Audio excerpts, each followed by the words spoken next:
Hey, Jaden Salazar, founder of Black Label Closers, an organization dedicated to help people become effective closers in high ticket. All right, we are going to talk about very important things here today. Okay, so we're going to talk underlying confidence. That's going to be the title of tonight. So, how to project confidence? I'm going to read. I always read. I prepare notes and then I read. Yeah, right. How to project confidence on a video call, right? And so video call, and I'm gonna put a slash here, and I'm gonna talk about in person as well, right? Because that's important.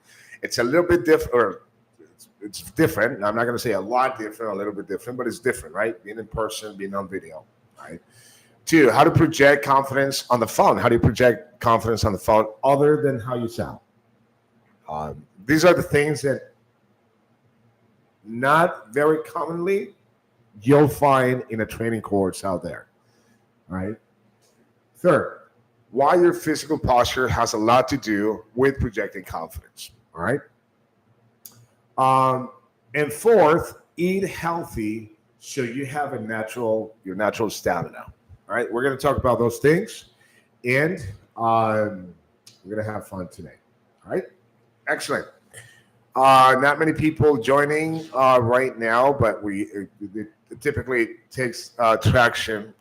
Today, we're doing the live a little bit earlier, so that is might confuse some people, but this is going to be recorded, so you guys can catch this training online. One of the things that I try to do, and I want to be focused, is bringing you guys the most benefit when it comes to doing these trainings. You guys, these live trainings are free. These live trainings are open to the public. It's an open house training, and you can attend every Tuesday and every Thursday.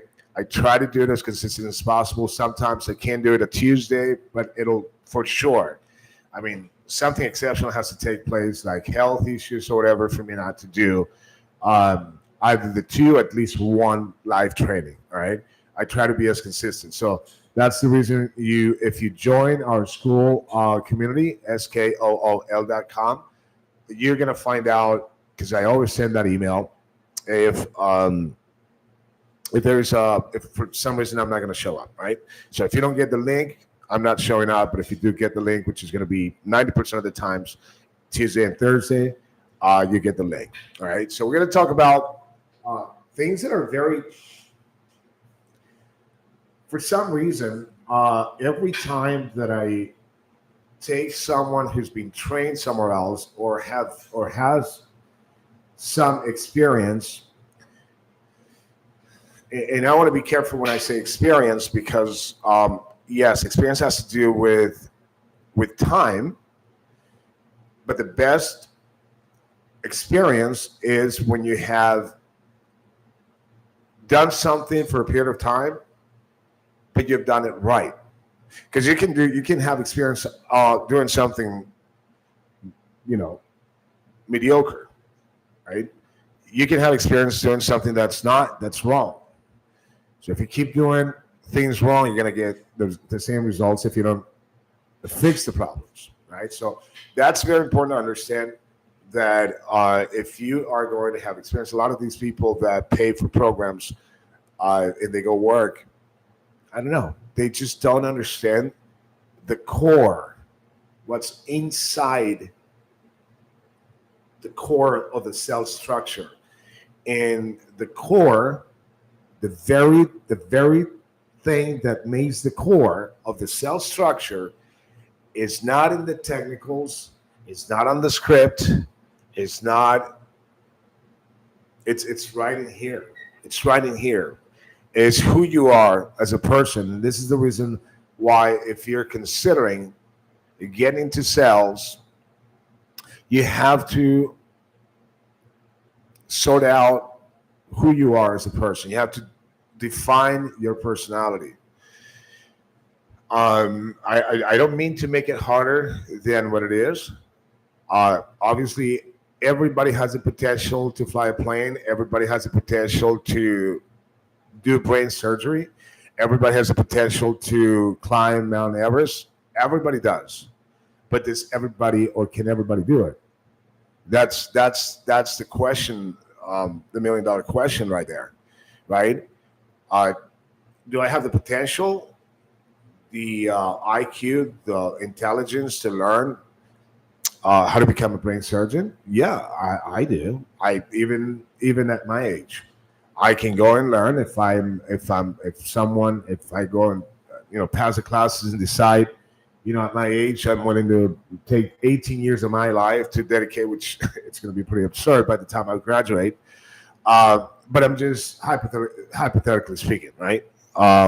Do I have the potential? Yes. And can I do it? Yes. But I don't want to do it. I don't see myself cutting people's skulls and reaching into their brain and fixing things, cutting open, and I don't see myself doing that. So if I would have been, I remember my brother, every time there was a surgery on TV, someone performing whatever surgery, he would love to see the blood gushing out. He'd love to see how they cut the skin, how to reach into the stomachs and backs and legs and all that stuff. I can't do it. To me, it's not possible. So it's the same thing with cells. You have to have a certain type of personality to be able to do cells, right? You got to be. And some people have to go through the experience to awaken that part in themselves, to find to have resolution, right? And find the possibility to be professional, aggressive, to be forward, to be straightforward in a presentation, to be determined, to be clever, to be creative, to earn the respect, to dominate. And that's one thing. If you don't dominate in your social circle, most likely you're not going to be able to dominate in a sales circle, right? So those are traits that you can learn if you are already propense to have that type of personality, right? So we're going to talk about a couple of things here. So let me go with the first item here. And the first item is how to project confidence on video / in person, right? So we're going to talk about this. So let me address the video. If you're making sales on Zoom, for instance, right? Hi, Rose. Welcome. I hope you learned a ton today. You always here as well. So we're starting to see some people coming in. All right. So if you're on video, one of the things that you want to make sure is you have to make a decision. Do I want people to see the background of the place I'm at? So for instance, I have this type of background. It's perfect, right? I don't have to use filters. I don't have to use anything. I have an office right here, right? It's very professional, very, very well equipped. So I don't have a problem performing. If I were to make sales on video, I wouldn't have a problem, right? So the aesthetics around what people can see, it's very important. You don't want to do it, next. I don't know how trainers and people, if I'm training people to sell a high ticket product, I would not allow someone to pitch people when they have their bed right behind them. Because if you're in a bedroom, your bed is right there, right? I understand this is remote. I understand the advantages and benefits that we get of doing work remotely. But at some point, we have to draw the line. How much of that is all comfort, and how much of that is responsibility coupled with professionalism? Having a bed right behind you where you sleep, right, is not the best presentation for your pitches. Now, I'm pretty sure there is someone in the world making a ton of money with a bed in the back. Go figure, right? I don't think that's the norm. I think some people find maybe the type of lead they're working with, the type of account they're working on. But if you're gonna sell stocks, uh, coaching for stocks, if you're gonna sell any type of investment opportunity in the form of coaching or training, having a bed right behind you is gonna be counterproductive for your image, the image of the company, and the projection of your professionalism and confidence. To be honest with you, so I don't know what kind of deals you can sell with a bed right behind you. Right, that's really up to you. If you have a bed, then use a bed right behind you. Then use a filter. If you live in a bedroom where you pay for a bedroom, it happens, man. I was in a situation. I lost a whole company. I lost a lot of money. I was left with nothing, and I had to rent a bedroom with a mattress on the floor. In fact, one of the objectives that I have is maybe write something with the title "With the Mattress on the Floor." Who knows? Maybe it's not a serious goal, but maybe it happens. I don't know. I'm not too focused on definitely having something. One second. All right, just want to make sure that keeps rolling. So if you have one of those, you use a filter, uh, or, my point is, it happens. Sometimes people start from nothing and they become really good. You could have a mattress on the floor, work from that place. You start learning how to sell. You get into high ticket sales, and you start making $100,000, $200,000, $300,000. Now you have the money to be able to get out of there and go to a place where you can have an office. But if you are in an immediate situation where you have to sell from your one bedroom living arrangements, then be professional. Use a filter. That's kind of obvious. Or you can buy a one of those adhesive like this, right? I hired a graphic designer. He printed that, put it right on the wall, and it looks fantastic. And you don't have to have your bed right there. So that to me looks a lot better than even a filter, because a filter is a little bit questionable. If somebody is in front of me on a camera selling me something, especially if I'm going to pay $10,000 or $20,000 and they have a filter, I want to know. I'm like, all right, so why are you using a filter? You're ashamed of what's going on in the back. You live with your parents. What's going on, right? Especially if they're telling me that I should take the opportunity, right? Wonderful. Mannerisms. The colors that you select. I need you to do this. I need you to go to Google and do the research. And this is part of the training that I do, is do the research on what kind of colors can go along, are more facilitating. In other words, everything is psychological, guys. And 80% of everything that we perceive is through our subconscious. So if you put bright colors, you have something red, green, things like that. You can, like, for instance, let's take fast food, for instance, as an example. Have you noticed that a lot of the fast food places have yellow, or some of them, I don't know if it's orange or red, in there? Because what happens is they want to sell you something, but they want to make you feel at certain time, at a certain point, that you want to get out. They don't want you to sequester the table, right? And just kidnap the table. That's what I'm saying, right?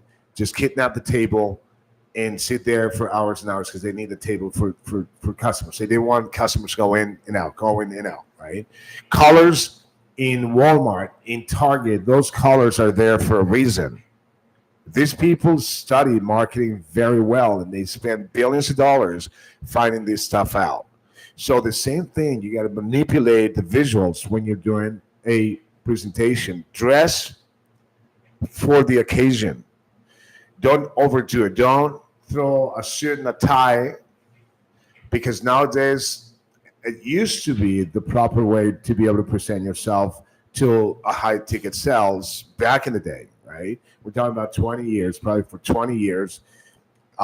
Things have turned a little more casual. Now, some sectors of the economy still require that. But if you're selling business opportunities, you want to be fresh, you want to sell fresh, you want to sell, you want to look fresh, you want to sell, you want to look chill, but at the same time professional, right? So a golf shirt, right? If you're going to use a cap, typically use a white cap, right? Typically, it makes you look like a golf player, right? And golf players have the appearance of people that have money. That gives you that are successful, right? We all know that, right? Have a prop in your hand. Like typically, sometimes when I'm here, I have a pen. I do it because I did it as a strategy, but I got so used to it, so now I have a pencil, right? And I do. Some people have their glasses in their hands. I mean, it's a good prop to have, and you write things down and things like that. So be constant in the way that you gently move your hands, right? You can explain things. You want to make sure that when you talk to the public, that you say things that you let your body manifest the thoughts that are aligned with your words, right? Don't overdo it. Don't when you fake it too much. I mean, if you're not used to doing this because you haven't made presentations or you haven't been on stage or whatever, I want you to always, if you catch yourself, hold yourself back a little bit. All right, don't be too quick. Be gentle and let it flow. Be wavy in the way you move your hands, right? Then put them down, right, for a little bit. Handle one, then you handle the other hand. You know what I mean? This is a great visual, especially because you're bringing the attention to you and you're waking the person up. Sometimes when you have to explain something for a little bit of a long stretch, if you just do this and you explain, people are going to get bored. But if you keep pacing or shifting back and forth with your hands, that's going to help you a lot. All right. We got Marks here. Thank you, Marks. Welcome on board. We're starting to get people, so that's good. All right. Also, a lot of the times people have the camera, like for instance, I have my camera right here, I have my computer right here. So if I want to look at myself, I typically, if I'm reading notes, you can see the change in the color of my face, the brightness of the light. So if I go here, now I can see myself, right? If I do this constantly, I want you to look at the camera. If you have this setting and you're talking over there, just because you want to look at yourself, sometimes I'm tempted, right? I want to look at myself if my hair is okay, if I'm doing okay. I look at myself, but I want the message to be directed at you, all right? Some people put the camera on top and the camera at the bottom, and then they look like this, right? Like they're looking somewhere else. You want to, I mean, think about this, guys. People want to meet with you on a video because they want to see you, right? But if you're constantly talking to another direction, I'm not feeling that you're giving me that message. And eye-to-eye contact is so important because our subconsciousness communicates with other people's subconsciousness through the eyes, right? Through making sure that I can look at you, I can kind of perceive you know what I mean? That it gives people confidence. If you're in person, do the same thing. Have a stable eye contact. Um, blink. Don't stay without blinking because that's weird, right? So you want to make sure you blink, you move your head, your hands, and you stay flowy in a very professional way. People love that stuff. When you shake somebody's hand, all right, be firm in the way that you shake their hand, but don't overdo it. And never do this. You go all the way like this.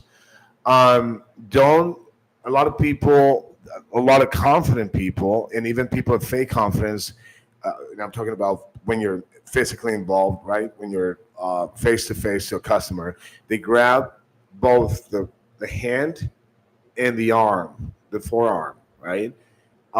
When you do that, it's invasive. Don't invade the person, um, uh, the person, the person's space, right? Right here is fine, but when you do this, it's almost, it's almost like a gesture of, it's a little bit condescending, right? Because you're not, you don't have that. That's not the level of connection you should have with a customer. You give them your hand, you shake their hand, because when I grab someone both from the arm and the hand, I'm saying, I appreciate, I love you, or I have feelings for you somehow.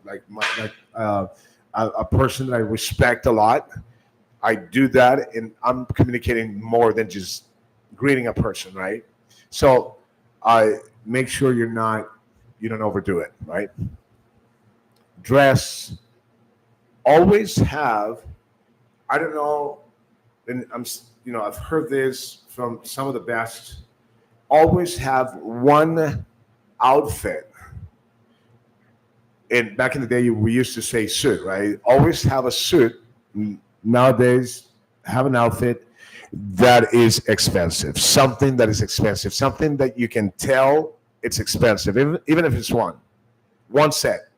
I don't know if it's just a blazer, pants, and nice shoes, or a suit with a nice tie, whatever, but something that makes you look important.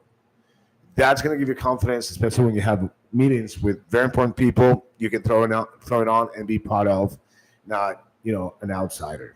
Okay, so I hope that suffices for the video part. I'm going to read the next one: how to project confidence on the phone. Okay, how to project confidence on the phone. Now, the phone is one of the most difficult places.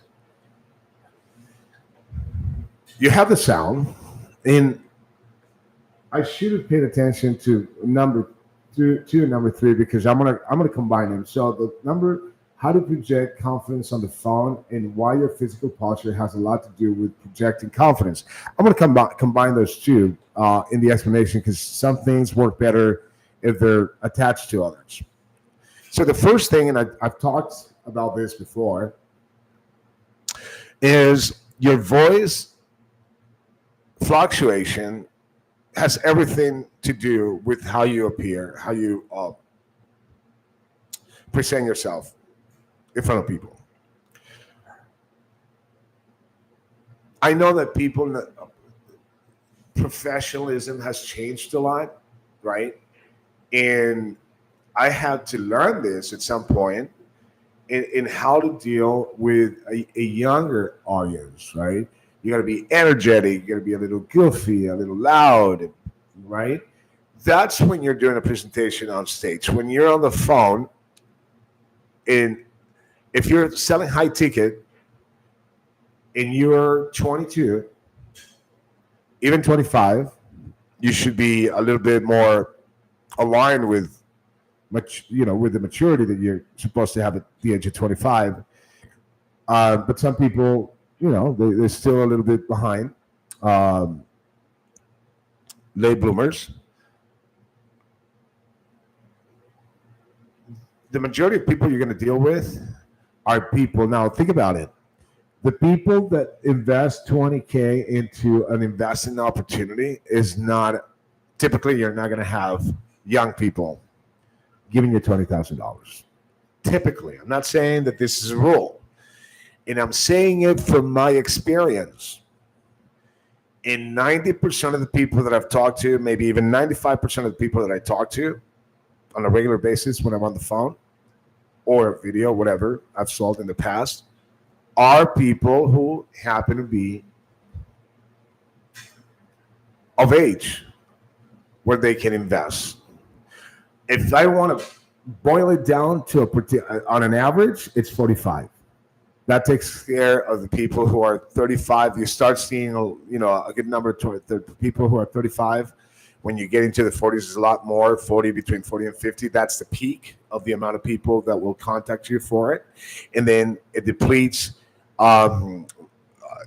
Still, the number of people in their 30s versus the number of people in their between 50s and in their 50s is huge, right? It's different. It's bigger, the amount of people you're going to get between the ages of 50 and 60 than 30 and 40. 40 and 50, that's the peak. That's the most you're going to find. So these people in that age range, they want to hear someone sensical, logical, paced, someone who can offer help, be a tool of not how most people think of a tool, but when referring to a person, a tool of someone who can be a guide of the guidance, the reference of knowledge, and that's the reason why you have to make them respect you. And when you have people respecting you, you have to find the right pace for your voice, the right speed. I've talked about this a lot of times. The frequency. Stay away from words that we always say that people grab and they have a habit of repeating very often. Like, for instance, if you say like a lot, especially the young people, like if you and use like properly, all right? Don't use I was there and like I found out, right? Don't use like that, right? Use it when it's relevant, when it proves a point. It is important for you to understand how to use your words. Words will close the deal, but how you use your words reflects on how confident you are. Dominating a phone call requires words, but it requires a lot more to project that confidence to be able to dominate a call, right?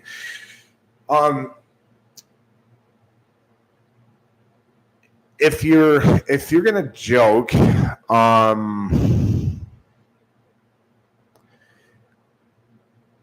it's nice. I don't really joke a lot, but that's not because it's just not my style. I don't and that really comes in the way you project yourself, how your style is. I don't joke a lot. Maybe in a single phone call, I make maybe 2 jokes, very subtle.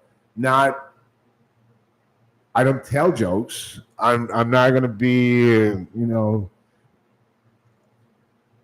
what do you call a bear in a bar or whatever, right? I'm not gonna do that. Maybe I've done it, but in a very relevant place, right?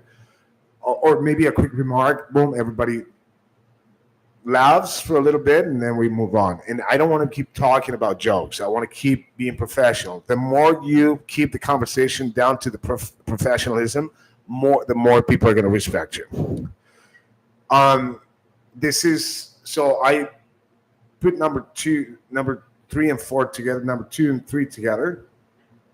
If you're on the phone and mistakes happen, especially when you're brand new, I'm going to teach you a trick, all right, that a lot of new people make. And I'm going to just tell you how to get away from being caught that you're reading the script, all right? Because when you're reading the script and the script is brand new to you, right? Let me see a couple of people. So Paula's here. Welcome, Paula. And Aldo's here. Aldo, welcome. Paula, welcome. Great. I told you people are going to start coming. So thank you very much, guys, for taking this training. This is going to help you a ton. So, oh my gosh, I just lost my train of thought. So I'm mixing those two points, number 2, number 3. Number 3 is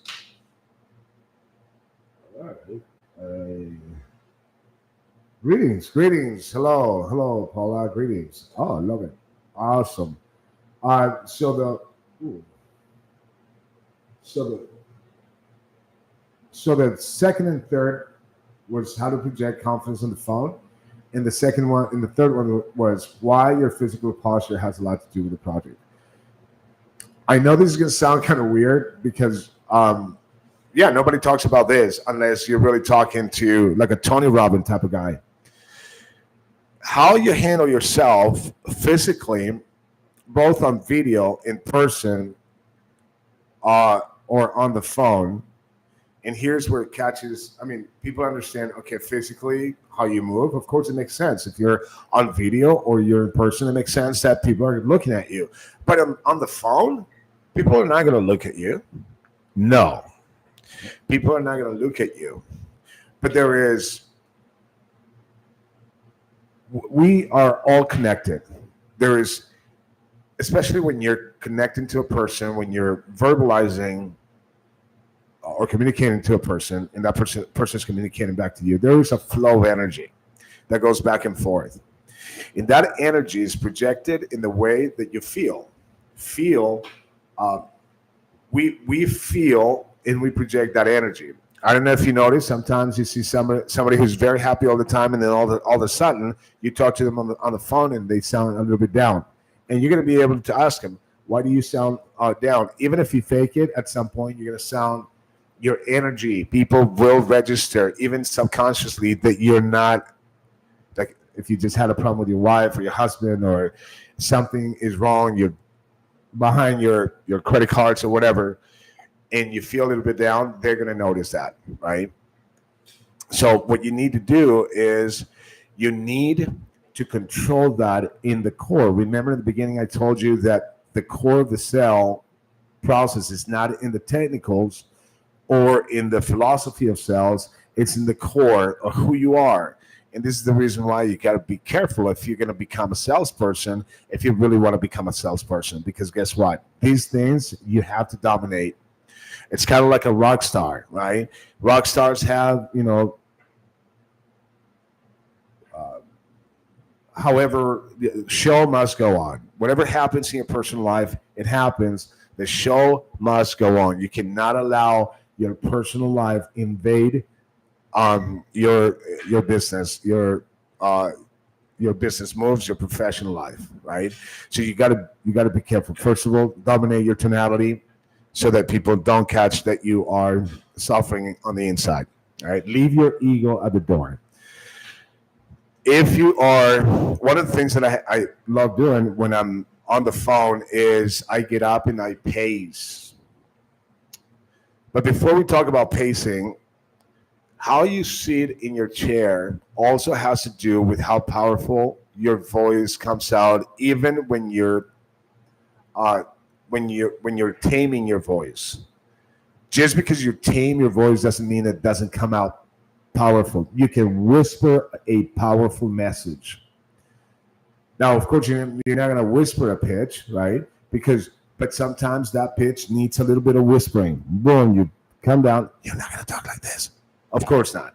But you're going to say something really low, and then you're going to pick it up suddenly because you want to have those. You want to have those peaks. I'd be careful with cursing. In flat out, I do not recommend it. I don't recommend using slang. I mean, we all use the slang, and there's professional slang, and there's some slang that is from the hood and is cool, and sometimes you use it. I mean, guys like Grant Cardone, I hear him dropping a lot of slang. Not a lot, but cool. often enough to make it cool, yeah, enough to make it cool.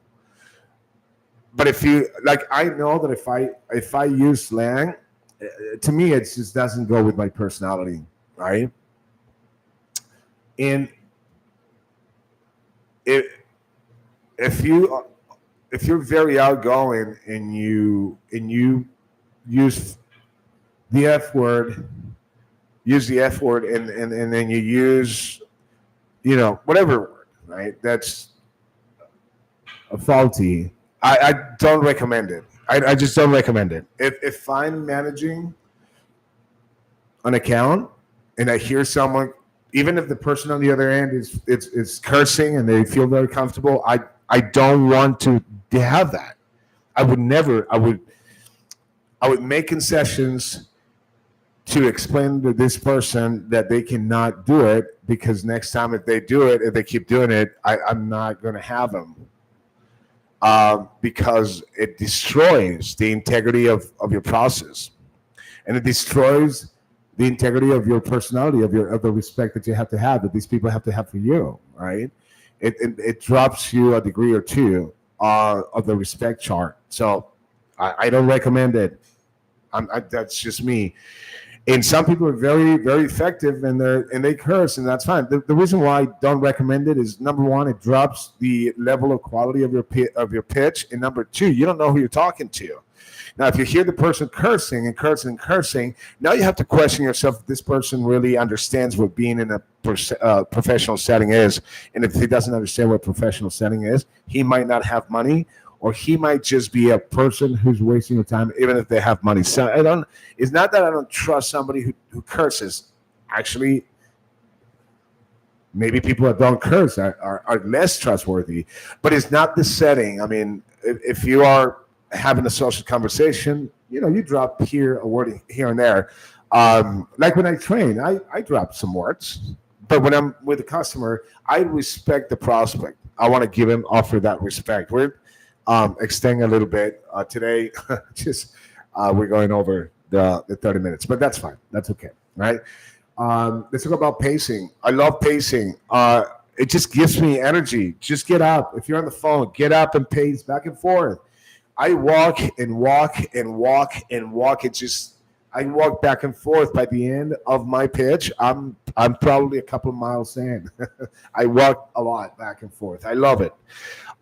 Even when I do it so much that even when I have personal calls, I pace with myself because I'm used to doing that. Yeah, so pace. It gives you energy. It really does. Even especially if you feel down, if you're having a down day or a low energy day, anyways. So make sure you take this to the bank. These are things that, of course, we have to extrapolate, right? Every single part and how we do it and all that stuff. I don't have enough time to be able to go into that, but at least I plan the seed so that you understand what to expect out of this. Yeah. Awesome. What's the last one? Guys, I'm just going to say this, throw in there. Eat healthy. How does that work? How does that help your confidence? A lot of the foods that we eat, the fast food, especially fast food, it makes you tired. It makes you sleepy. You go have a Burger King or a McDonald's. You come back, from lunch, and you're kind of groggy at the same time, right? Now you're full. Now you're groggy. But if you stay healthy, and I'm not talking about being vegetarian, that's your choice. I respect that. I think meat's important. But be responsible with the things you eat. I would throw in there, go to the gym, right? Exercise, or just jog in the morning, right? I think that's very important. Sometimes I go medieval on taking care of my body, and sometimes I relax. It's a game that even people who are experiencing sales have to struggle sometimes, but you want to do the best and you want to recover. You want to do you want to take care of yourself more than you don't take care of yourself, right? You want to take care of yourself in a larger percentage. You always have to ask a question: where you are spiritually, where you are physically, where you are mentally, socially. Those things are the four items or ingredients that will make you successful. Is having those ingredients covered. Excellent. All right, guys. My name is Jaden Salazar. I'm the founder of Black Label Closers, an organization dedicated to create effective closers in the space of high ticket sales. You can be here every Tuesday and Thursday at 7 p.m. Eastern Standard Time. I do my best to be here twice a week. Sometimes I'm going to miss a day. I probably, in the 8 months that I've been doing this, I think it's about 7 months that I've been doing this, I've only missed the whole week, the two lives, maybe once. I don't think, maybe twice. But I'm going to be here most of the time. If you join our community on school, you'll be able to get an email with the link, so you know I'm going to be there. If you don't get the link, I'm probably not going to be there for that one day. But 95% of the times, I'm going to do both. That 5% that I need to do something on Tuesday or on Thursday, and I miss it. All right, but I will definitely try to be here. You can go to blacklabel-closers.com where you can check out our website. You can sign up for our free course, both on my website and on school. Get your feet wet. You can ask questions. All right, I'm going to respond to questions. Also, do the you want to be more aggressive? Then we have a $97 program. I'm not kidding. This is $1,000 value that I'm just $97 is going to be okay to help you out. And if you want to put your money where your mouth is, I said that for the first time, right? Typically, I reverse it. If you want to put your mouth where your mouth, again, you see your money where your mouth is. I can't just say it. I have to think about it.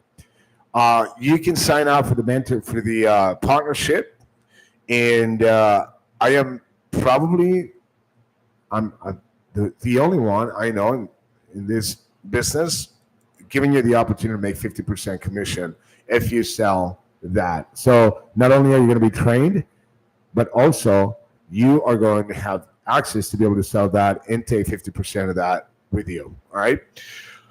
You can find me on Facebook, Black Label Closers. You can find me on Instagram, all the platforms, TikTok even. All right. So go there, sign up for everything, and I'll catch you on the flip. Thank you for coming, guys.